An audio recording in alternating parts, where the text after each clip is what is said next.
In a recent meeting in the Oval Office, presidential advisor Elon Musk, standing tall over President Donald Trump, asserted that the Trump coalition has a mandate for reform from the people. This is because Trump and the Republican Party have control over both chambers of Congress and the executive branch. However, imposing a mandate on the American people is not governance. It is ruling, and Americans strongly dislike being ruled.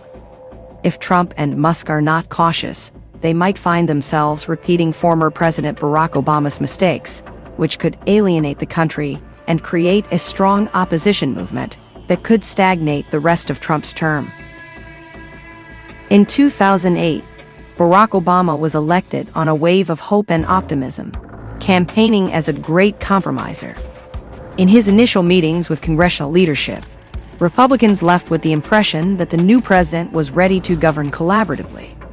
Obama and congressional Democrats aimed to pass a stimulus package as their first priority, describing it as a shot in the arm to the flatlining economy. Nancy Pelosi and House Democrats had already prepared legislation and were ready to proceed. Like Musk, the speaker believed they had a mandate. "We wrote the bill. We won the election." Although Obama listened carefully to Republicans, he failed to include their ideas in the legislation. When challenged, he echoed Speaker Pelosi by saying, "Elections have consequences, and I won." Within the first 2 weeks of his administration, Democrats passed a one-sided stimulus bill full of Pell Grants, expanded broadband internet, and investments in green energy. The legislation did not prioritize transportation infrastructure, something that could have garnered bipartisan support and potentially fractured Republican opposition.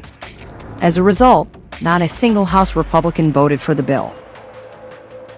In 2008, Obama won the popular vote with 52.9%, dominated the Electoral College with 365 votes to 173, and expanded his party's majorities in both the House and Senate.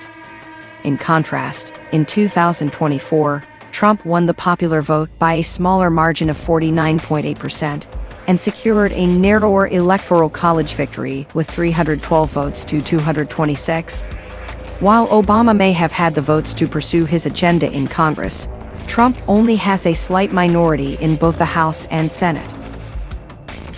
Since beginning his second term, Trump has governed by executive orders and has unleashed Elon Musk and his Doge initiative like a bull in a china shop.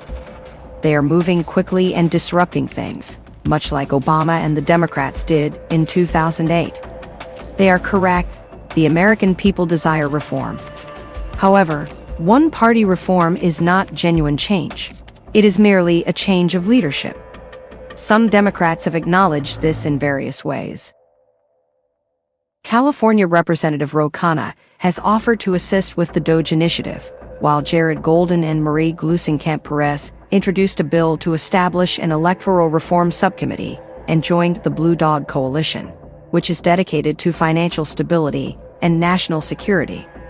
However, Trump and Musk, like Obama and Pelosi, are relying on their own team rather than reaching across the aisle.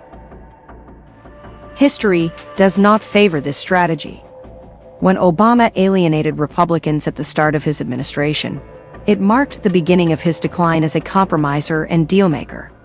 Then Minority Leader John Boehner remarked that if Obama had reached across the aisle meaningfully, he would have found many Republicans willing to collaborate with him. The lack of bipartisanship led to a backlash against Obama and united Republican opposition, which eventually evolved into what became known as the Tea Party and later MAGA.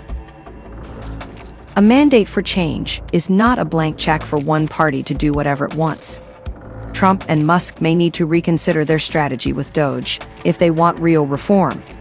To fracture Democratic opposition and cement change, they need to reach across the aisle and work with the other side to govern effectively. Otherwise, their strategy of ruling might backfire just as Obama's did.